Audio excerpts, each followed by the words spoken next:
Washington, Philadelphia is one of the most interesting games of the day. We got 71 points in this game, 27 first downs for the Redskins, 22 for the Eagles. It was a dead even game, even though Washington had 511 yards to 379 for Philadelphia, although Philadelphia won the game. Sometimes when you look at these stats, you got to read in between the lines because the stats don't always tell the story. Passing yards, Washington had 427, Philadelphia 325.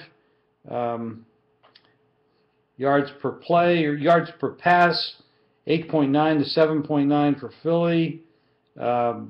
Penalties were pretty even, a little bit more yardage on the Washington side. Let's see what the rushing yards were.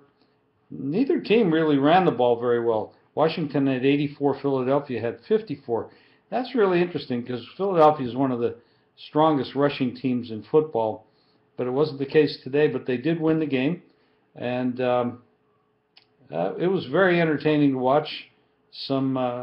These teams don't like each other, so mark it down. When they play again in Washington in a few weeks, that will be a Donnybrook.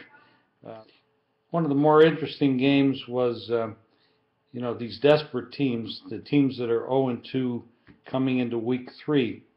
The New York Giants were definitely one of those, playing a 2-0 team in Houston Texans.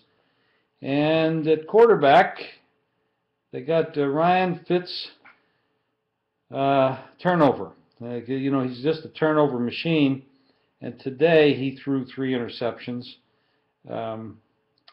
But the New York Giants controlled this game up 14-0 at the half, win the game 30-17, 26 first downs, 419 yards total, 193 yards rushing. That's excellent. Pretty well dominated this game. It was really never in doubt. And Fitzpatrick trying to make up, for the deficiencies of his own team through quite a few interceptions, and it was just never in doubt. Houston was shorthanded.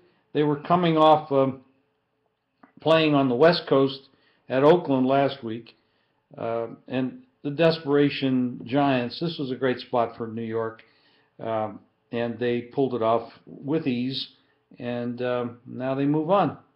But interesting game. Houston is not as good as their 2-0 record. They have yet really to play or beat anybody significant. Arian Foster was out today, and I don't believe that Ryan Fitzpatrick is going to take them anywhere. They still need a quarterback that is going to be a little bit more careful with the ball. He's a good backup, but he's not a starter.